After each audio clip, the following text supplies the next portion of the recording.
Okay, rational functions. So we'll define them. We'll talk about when you have more x's in the bottom than in the top. That's case one. Same number of x's in the top and the bottom, and then more x's in the top than in the bottom. And if you've given a graph of a rational function, can you figure out the formula? So a rational function is just a quotient of two polynomials. We know how to graph polynomials. Now we're going to divide them and see what we get. So two new standard functions. Remember that we already have three, right? Y equals x squared, y equals square root of x, y equals absolute value x. Those are three sort of standard functions that we have. Here are two more, 1 over x and 1 over x squared. And these functions have features that we have not seen before. So this is the graph of y equals 1 over x. And this is the graph of y equals 1 over x squared. So what do we want to know about functions? Well, what are the domains? What are their end behaviors? And what are their special points? So 1 over x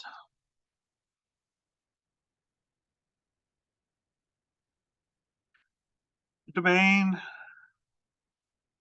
is all x except x equals 0, right? Because you can't divide by 0. You can't plug in a 0 for the x there. What about their end behaviors?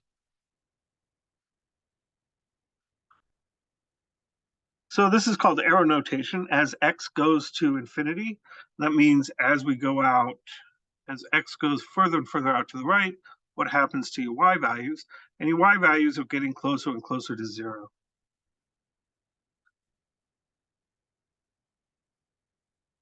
So as x goes to infinity, f of x goes to 0. What happens as x goes to minus infinity? Right, so this notation is saying as x goes out to minus infinity, it's going out this way, what happens to your y values? Well, the graph is getting closer and closer to the x-axis. That means the corresponding y values are getting closer and closer to 0. So, and there's a couple different ways to write this. You could say f of x, because f of x is 1 over x. You could say 1 over x, because that's the function itself. And what are the special points on this? One special point is 1 comma 1, and one special point over here is 1 comma minus 1. Note that my vertical and horizontal scales are a little bit mismatched. So what about 1 over x squared? Same thing. Y equals 1 over x squared. Domain all x except x equals 0, because you can't divide by 0. As x goes to plus or minus infinity, y goes to 0. And that's just a way of saying, well, regardless of whether we go out way to the right, way to the left, right? Plus infinity is out here and minus infinity is out here. My y values are going to 0 on this graph because the graph is getting closer and closer to the x-axis. And what are the special points here? Well, 1, 1, and minus 1, 1. So those are two graphs. And they have something special going on at x equals 0. Right? These are the places that are not in the domain. And these turn out to be what are called vertical asymptotes, right? Where the function goes to plus or minus infinity. So some new behavior there that we haven't seen. We've got horizontal asymptotes, right? As we go out to infinity, the end behavior is going to 0. And we have vertical asymptotes at a place where the function is not defined. So this is a little bit comment about what the arrow notation is. So the vertical asymptote, remember that 1 over x looks vaguely like this. As x goes to 0 plus, the plus sign means we're approaching 0 from the right. So x goes to 0 plus, approach 0 from the right, from numbers bigger than 0. And if you're approaching 0 from the right, what's happening to your graph? It's going up to infinity like that, and the y values are just getting bigger and bigger and bigger. So as x goes to 0 from the right, y goes to plus infinity. X goes to 0 minus, that's this notation. This is as your x's are approaching 0 from the left, from the negative direction. So that means this way, approaching 0 from the left. And as your x's get closer and closer to 0, your y values on your graph are getting bigger and bigger and bigger and bigger and bigger. And they just keep going down. So your y component, your y coordinate on the graph is going to infinity. So as x goes to 0 from the left, y goes to minus infinity. What about y equals 1 over x squared? Well, when we graph that, it looks like this. It goes to infinity this way and that way. So as x goes to 0 from the right, y goes to plus infinity, because your y values are getting bigger and bigger and bigger. As x goes to 0 from the left, y also goes to plus infinity. Right? As x gets closer to 0 from the left of it, the y coordinates are getting bigger and bigger and bigger. So why is that? Well, 1 over x squared is always positive, right? Because it's something squared, right? Even power. So an even power, right? If it's 1 over x squared, 1 over x to the fourth, 1 over x to the eighth, you always get the same sign, because when you multiply an even power, the sign goes away. 1 over y equals 1 over x, this is an odd power,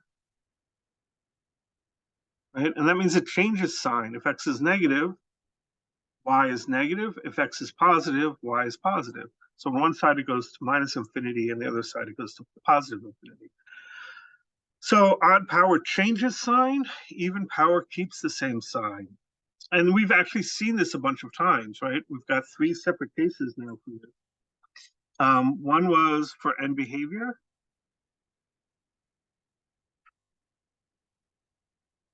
Didn't leave myself a lot of room there for even and odd. But for even, our end behavior was either like this or like that, right? Positive on both sides, negative on both sides, same sign. For odd, our end behavior was either like this or like that. In any case, you had an opposite sign, positive on this side, negative here, or negative here and positive there. For x-intercepts,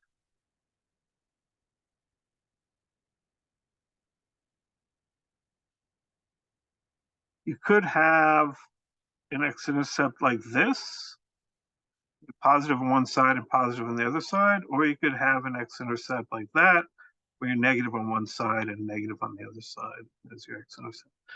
So an even power means that you touch the x-axis, but you don't go through. And what that means is that you keep the same sign on either side of the x-intercept. If you've got odd x-intercepts that go through the x-axis, and you could either go from positive on one side to negative on the other side, or negative to positive, right? Opposite signs for even and odd. Opposite signs for odd, same sign for even. And now for vertical asymptotes, we're going to see the same thing. For even vertical asymptotes, you can either both go up to plus infinity, or you both go down to minus infinity, but on both sides you have the same sign. For odd vertical asymptotes, on one side you can go to a positive infinity, on the other side negative.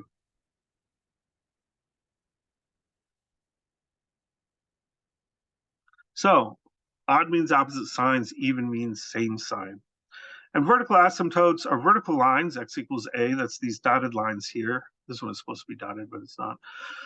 Whereas you go from the left to the right towards the that vertical line, the function either goes up to plus or minus infinity. Horizontal asymptotes is a line where, as you go out as far as you can, the function goes to a horizontal line. And so horizontal asymptotes are a type of end behavior for rational functions. Rational functions can also have other end behaviors, and we'll see that. For rational functions, vertical asymptotes usually are caused by division by zero, but not always. Logarithms, which is a function that we'll see after spring break, they also have vertical asymptotes, even though there's no division involved. And we'll see how that works. But for rational functions, vertical asymptotes come from the denominator being set equal to zero. So what's the graph of this function, y equals x plus 1 over x? State its domain is vertical asymptote and horizontal asymptotes. This is actually just one of our new functions. It's been moved a little bit.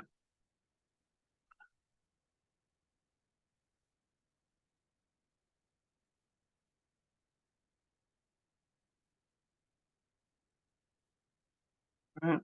So if we look at that, that's the graph of 1 over x plus 1. That means we're just taking that graph and moving it up 1. So instead of having a horizontal asymptote at 0, I'm now going to have a horizontal asymptote. My end behavior will be 1. And this will still have a vertical asymptote at 0. And like that. So domain, all x that is not equal to 0, because you can't divide by 0. The vertical asymptote is at x equals 0, because we're going up to infinity on one side and down to infinity on the other side. So there's our vertical asymptote. The horizontal asymptote is y equals 1, because as x goes to infinity, what happens to 1 plus 1 over x? Well, that part goes to 0. So this whole thing, this goes to 1. And there's our graph. Okay. So what about this? This is a little bit different. And we're not going to see this. This is a special case, but I just want to point out that it happens. Y equals x squared minus 1 over x minus 1. The domain, all x not equal to 1. You can't plug in x equals 1 because then you'd be dividing by 0. But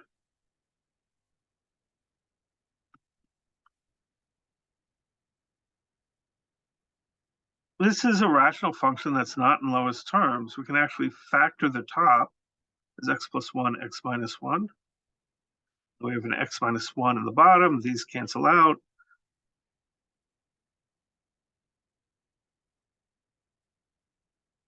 So we get this function, but only for x is not equal to 1. So if we actually graph it, y equals x plus 1. So that's a line like let me undo that.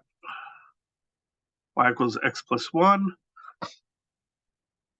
It's a line that looks like this. But at 1, comma 2, instead of going right through there, we have a hole.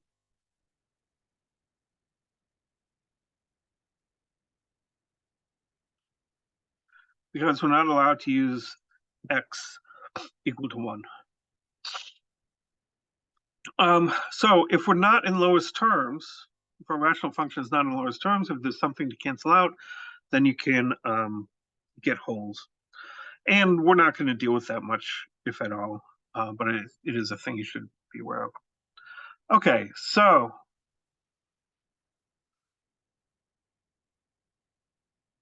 here's a graph. Here's a function, and we want to graph it and see what it looks like. So how do we go about doing this? You find and classify the end behavior, find and classify the x-intercepts, asymptotes, vertical asymptotes, and then sketch it. So end behavior. How do you find the end behavior for this?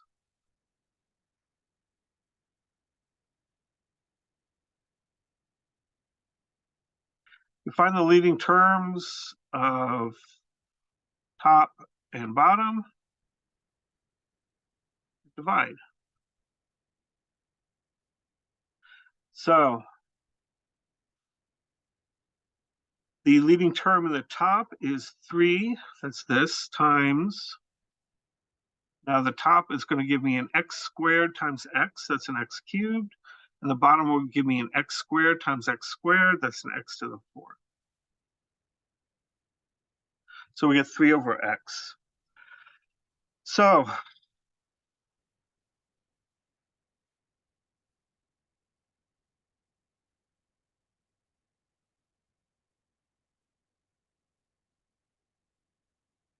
this should be a y equals little squiggle. So y is equal to this. The little squiggle on top means that it's approximately, and this is for very large x's. We're only concerned about what happens as x goes to plus or minus infinity. We're getting an end behavior that's like 1 over x. It's going down to 0 on both sides. Like y equals 1 over x, because it's 1 over x but times 3. Okay, so that allows us to get started on our graph. I'll put it down here.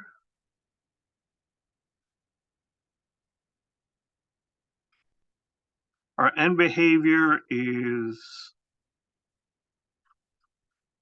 y equals 0. So we just say, okay, we have to start here and end here when we do our graph.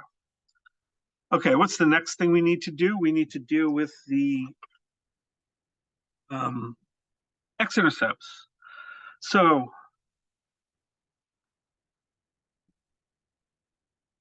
how do we find that? Set y equals 0, solve for x, right?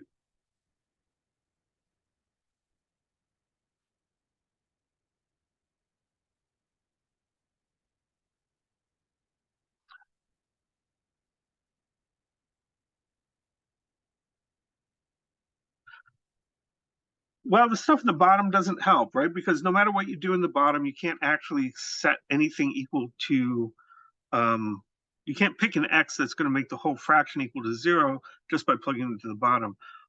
What we have here is if x equals 1, right? That's the root that goes with that. That'll be one x-intercept. And if x equals minus 2, that'll be the other x-intercept. Those are the only possible x-intercepts. One way you can see that is just cross-multiply both sides of this equation by the denominator, and you get 0 times x minus 2 squared times x plus 1 squared equals x minus 1 squared times x plus 2 squared. So we only need to look in the top to find the x-intercepts.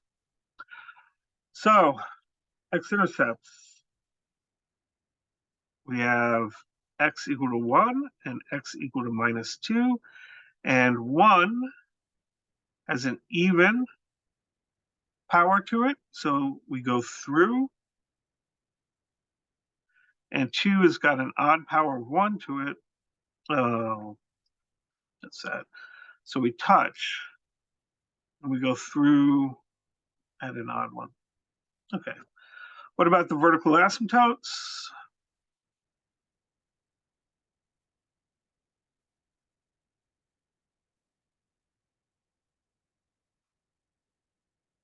These are the points, P2S, that are not in the domain. So x equals 2 and x equals minus 1. Those are the numbers that if you plug them into the bottom, you would get 0, and you can't divide by 0. So these are the roots of the denominator, the bottom of the fraction. So our vertical asymptotes then, x equals 2 with an even. So that means we have same sign on both sides of our vertical asymptote, and x equals minus 1, and that's also an even power, the 2. And so we'll have same sign on both sides of our asymptote. And there's our graph. I'm going to zoom out a little bit so that I can see the graph and the data all at once. There we go. So there's my graph. So reading from left to right at -2, I have a x-intercept, and that's odd. At x equals -1, I have a vertical asymptote. So we'll graph that like that.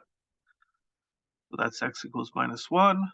At x equals 1, this is x equals -2. At x equals 1, I have a x-intercept that's there. And then at x equals 2, I have a vertical asymptote. Okay, so what I need to do here is I need to find a point on the graph that's either in the top half of the plane or the bottom half of the plane, because we're really worried about what's the sign of these things. So what we'll do is we'll pick a point, we'll find the y-intercept. So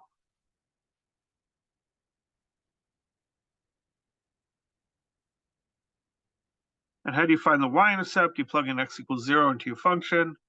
We plug x equals 0 into this function up there at the top.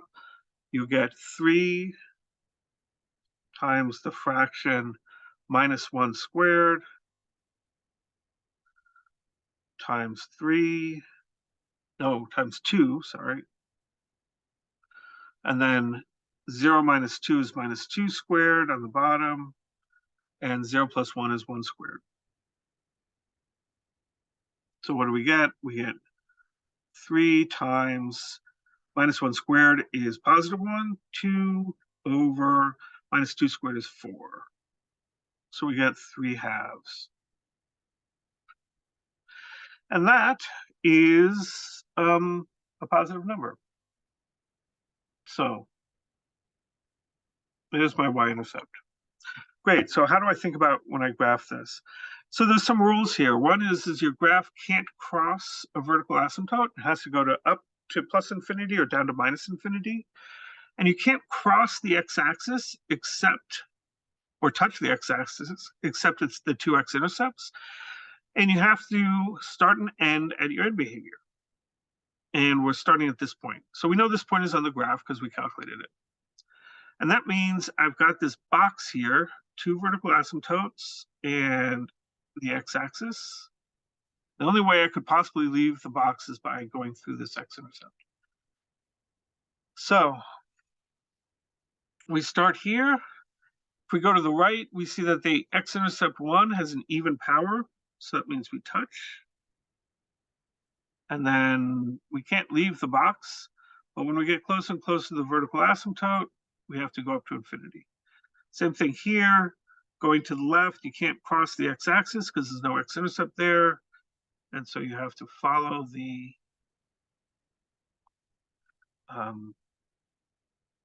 vertical asymptote up to the top. Now, the vertical asymptote at x equals 2 is even. So that means if we go up to infinity on one side, positive infinity on one side, you have to go to positive infinity also on the other side.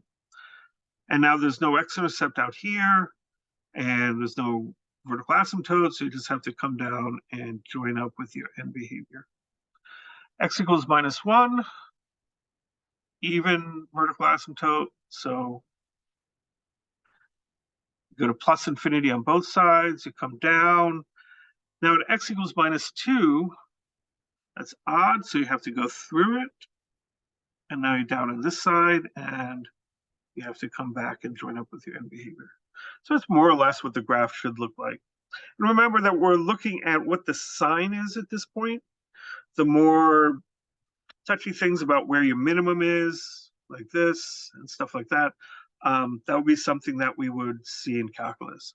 So is this a reasonable graph? Well, here's the actual graph, right? And it is pretty much what we have, right? Two vertical asymptotes going up to +infinity on both sides. A root, we touch it. A root we go through, and these red lines here are the end behavior. That's my horizontal asymptotes. Y equals 0 on either side. And the graph gets closer and closer to y equals 0 on either side. So there's a graph in GeoGebra. So the blue lines are the vertical asymptotes, the black line is the graph, these dots are the x-intercepts, the red lines are the end behavior. So what happens if we have a denominator and numerator of the same degree? How do we handle this one? Well, same steps. Step one, end behavior. We'll set -2 times, so it should be y equals roughly -2 times x to the fifth over x to the fifth, right? Because 2 plus 3 is 5, 3 plus 1 plus 1 is 5, -2. So y equals -2 is the horizontal asymptote. And note that if I have more x's in the bottom than in the top, right, my horizontal asymptote is going to be the x-axis. The graph will get closer and closer to the x-axis. If I have the same number of x's in the top and the bottom, x to the fifth over the x to the fifth, all the x's cancel out, and we're just left with whatever this coefficient is as our horizontal asymptote. And we'll see that if you have more x's in the top than in the bottom, you don't get a horizontal asymptote. Okay, so step one, end behavior. Step two, x-intercepts.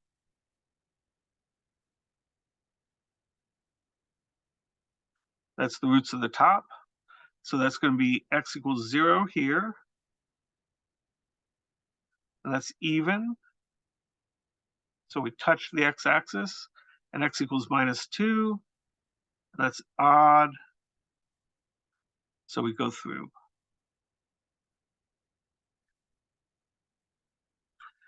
Vertical asymptotes. So roots of bottom. X equals 2. And that's got a power of 3, so that's odd.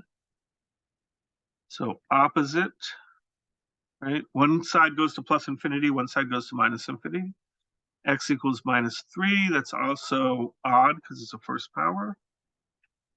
Opposite, and x equals 13, also odd, and it's an opposite.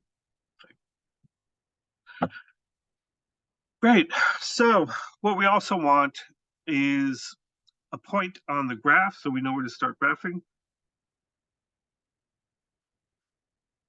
We can't use the y-intercept here because x equals 0 is already a x-intercept, and so that would just give us 0.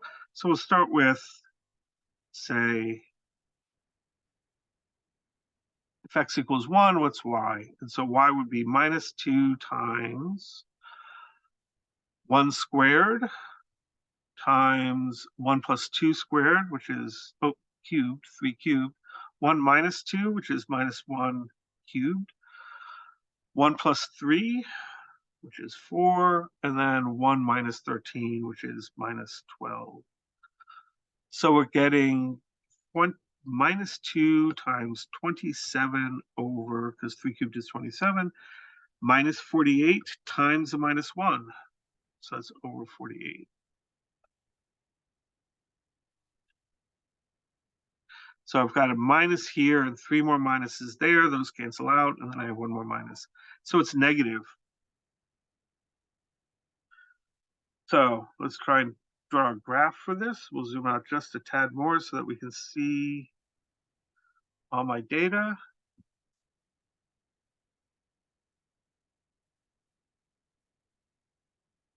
So y equals -2 is my horizontal asymptote. So if mark off -2, remember that that's the end behavior. That's only way out to the left and way out to the right. We don't want the whole line y equals -2. X-intercept, x equals 0, and that's even. X equals -2, that's over here somewhere.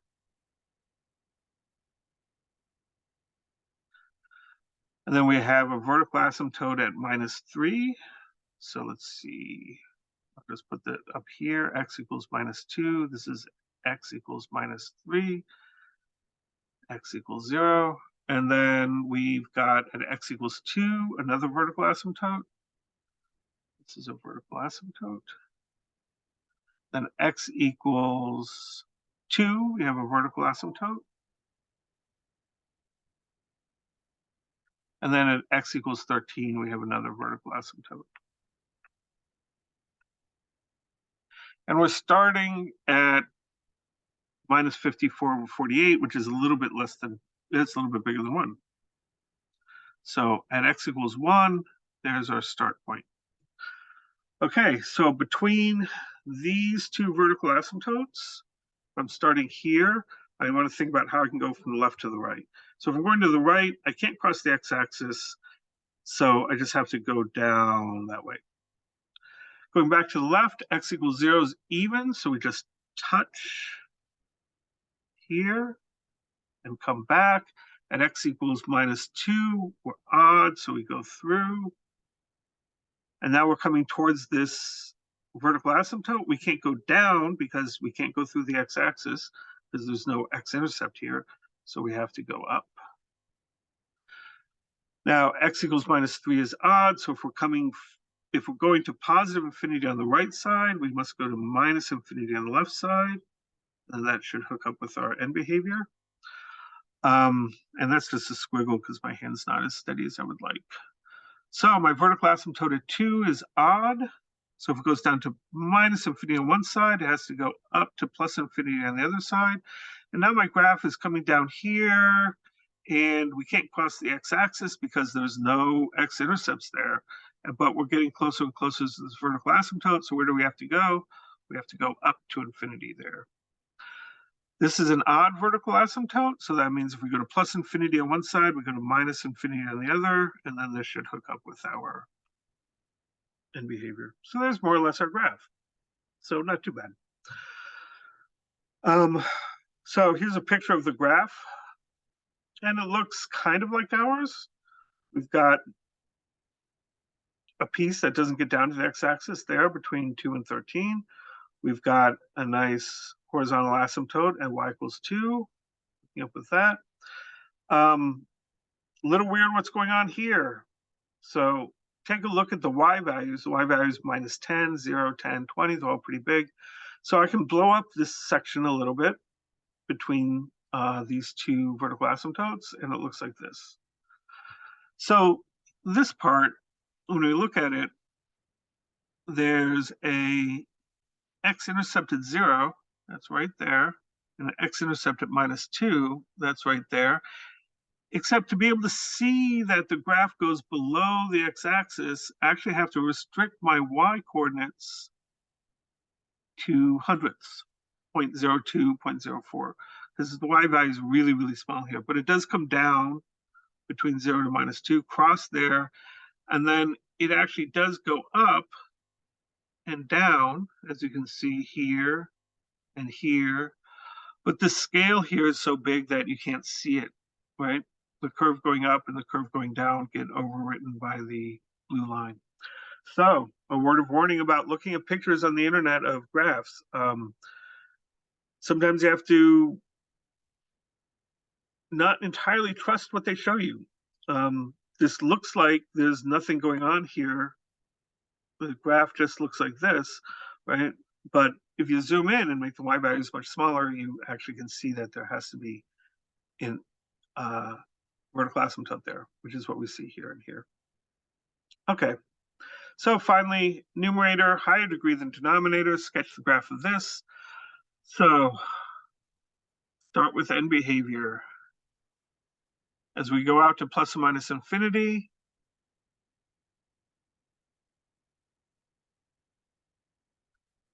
what does y do? Y behaves more or less like minus 1/4. We've got x cubed on the top and an x squared on the bottom, right? Because 2 plus 1 is 3 squared.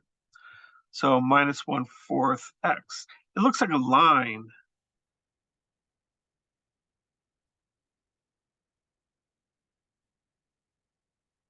So we've got odd power, negative sign on my end behavior. We know what that looks like. That has to look like this. X-intercepts, x equals 0 with an odd power, x equals 10 with an even power. And that comes out of the numerator. Vertical asymptote, x equals -2 with an even power, and that comes out of the denominator.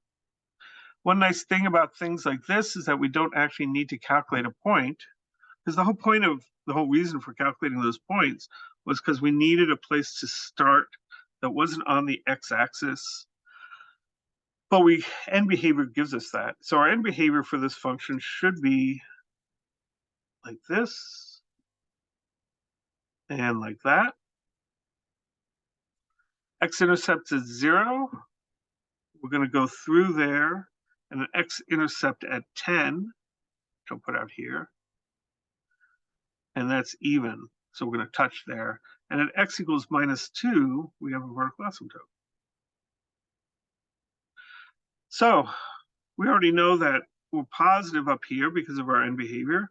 So if we just keep coming to the right, we get closer and closer to this vertical asymptote. We can't go through the x-intercept, so we can't go through the x-axis because we have no x-intercept over there. So the only way we could approach this asymptote is by going up. Now x equals -2 is an even asymptote. So if you're going to plus infinity on the one side, you have to go to plus infinity on the other. Then you come down, and as we go from left to right, we get to this x-intercept, and that's odd. That's the x equals 0. So we go through it. As we keep going to the right, we'll get to this x-intercept, which is even, means we touch, and then we go back down. And so there's our graph. And there's the graph. I mean, that's the graph that I sketched. This is the graph that it actually is. Again, a lot of the shapes of this would look, where the maximum minimums are. You would use calculus to figure that out. But we got the shape pretty much right. And we certainly have whether it's positive or negative correct. Okay, finally, suppose you're given this graph. What's the possible formula? Well, you can see that there's a horizontal asymptote at y equals 4. What does that tell us? It tells us that if we have a horizontal asymptote that's not the x-axis, that means we have the same number of x's in the top as in the bottom. Right? Case 2, the middle case. So what else do we know? We know that x equals 0 is an even x-intercept. And that means we've got x minus 0 raised to an even power. I'll call it squared. And we know x equals 10 is an odd x-intercept. So we should have a factor, say x minus 10. I'll just take that raised to the third power. I know it's an x-intercept because it goes through the graph, and I know it's odd because it's going through the x-axis. Here we're just touching the x-axis. So what does that tell me that my numerator should be?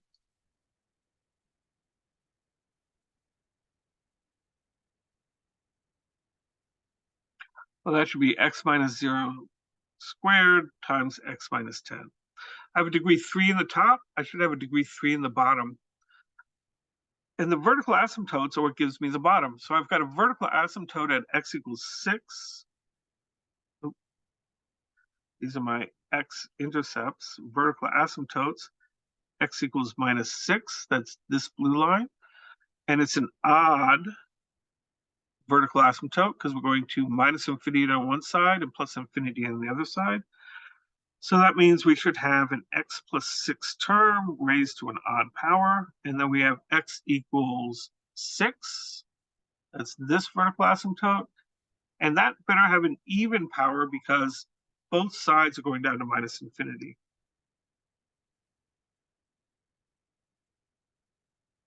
So x minus 6 is my factor that goes with that root. And I should have an even power. So I'd like my denominator to be x plus 6 times x minus 6 squared. So what's my function going to be?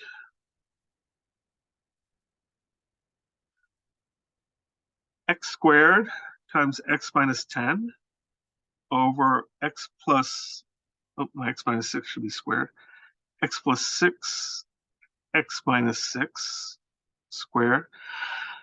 Right number of x's in the top and the bottom, right intercepts, correct vertical asymptotes. That the horizontal asymptote is y equals 4 means I had a 4 out front. And there's the graph, there's the formula for my function. And so then some highlights. Remember, these are the rules for how you go about graphing these things.